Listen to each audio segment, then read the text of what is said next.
Благодарам, почитувана председателка на комисијата. Вака, мора да расчистиме една дилема, дека овдека се силува демократијата во ова собрание и посебно во оваа комисија. Имате класично силување на демократијата и класично силување на процедурата. И сега ќе ви кажам зошто. Сите колеги и колешки од преска многу убаво ви елаборираа.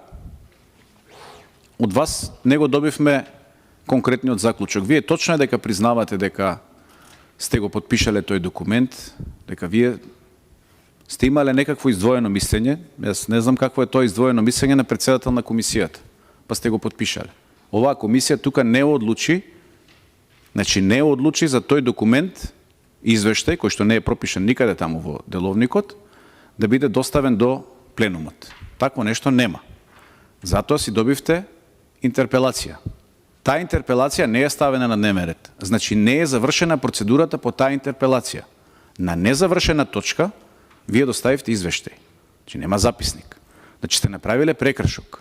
Сега, додека таа постапка на пленумот не заврши и не се потврди или се отврли вашата вина, односно дали сте нешто направиле или не сте направиле, ние не треба да продолжиме по оваа точка. Зошто? Затоа што следи следното. Ако ние продолжиме сега по оваа расправа, последниот кандидат, вие повторно ќе треба да напишете некаков извештај или записник, ако не се лажам. Повторно како и да сакате, крстете го. Значи, дополнително ќе направите прекршување. И повторно ќе треба да покренуваме интерпелација.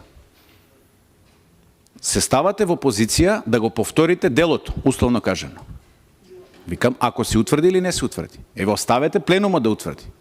Значи, процедурата е многу поважна од материјалната расправа.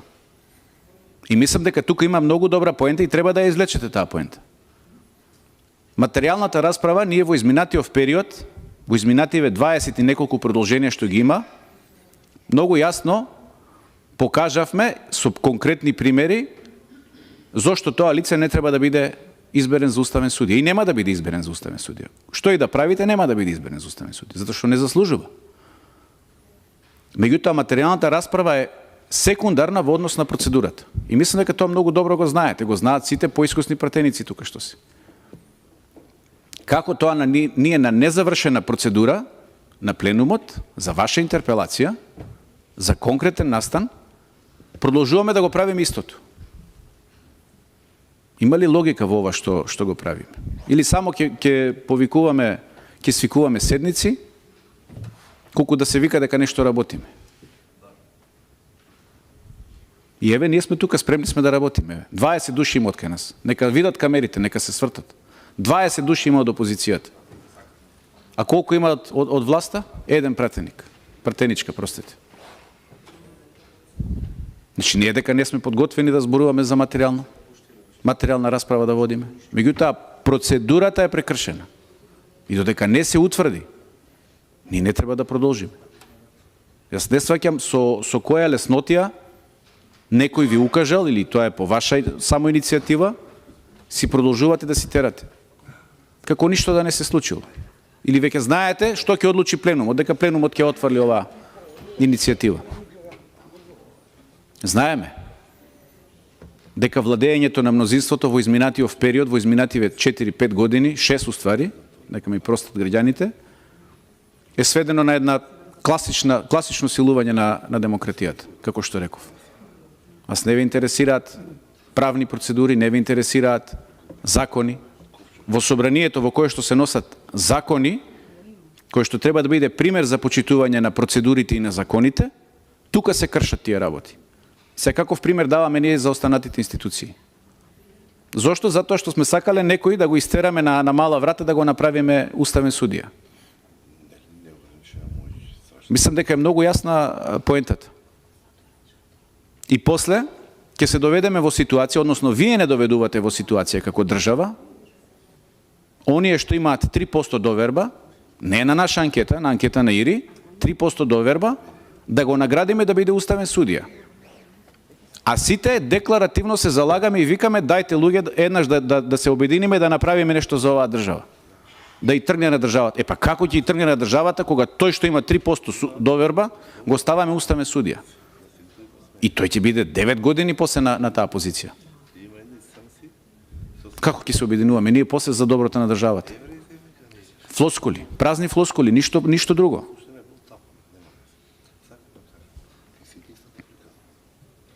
Како ќе ја зголемиме ние довербата во системот?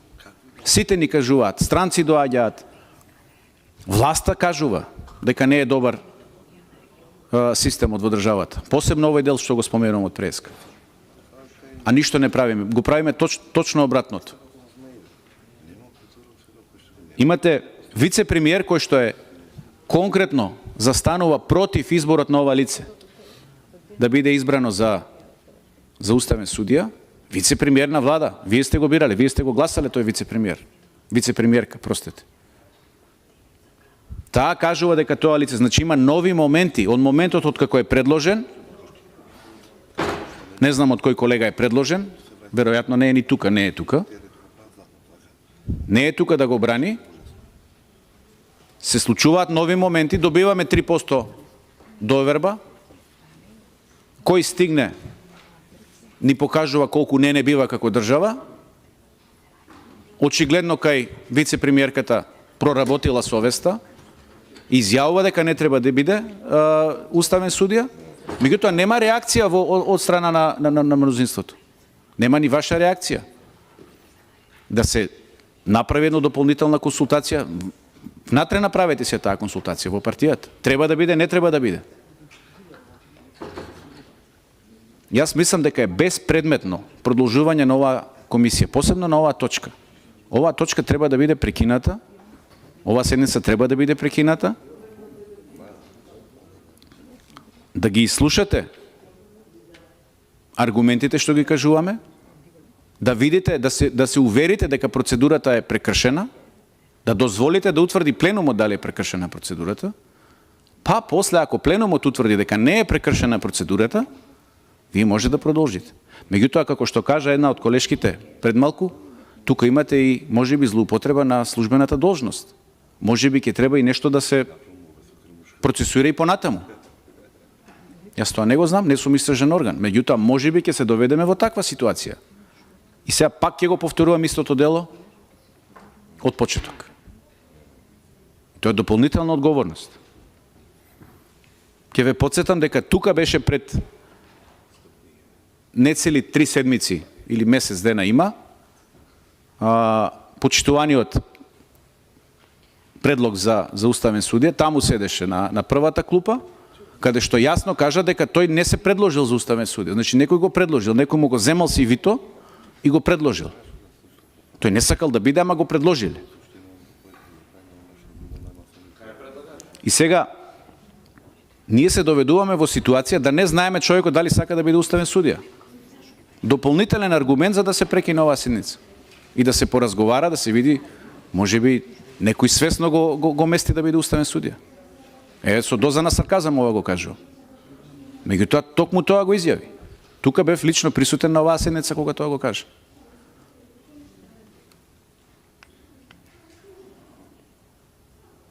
Нема да должам многу. Кажувам уште еднаш. Тука се кршат најголемите процедури, односно процедурите највеќе се кршат во ова собрание. Во моментов, мислам дека треба да ја прекинете седницата да не продолжи, се до момент на завршување на постапката во пленумот. Затоа што сте направиле прекршок, според мене, сме поднеле интерпелација, таа треба да се заврши, па дури тогаш може да се размислува дали ќе одиме понатаму или нема да одиме со изборот на овој катастрофален предлог од еден од колегите од владеачкото мнозинство.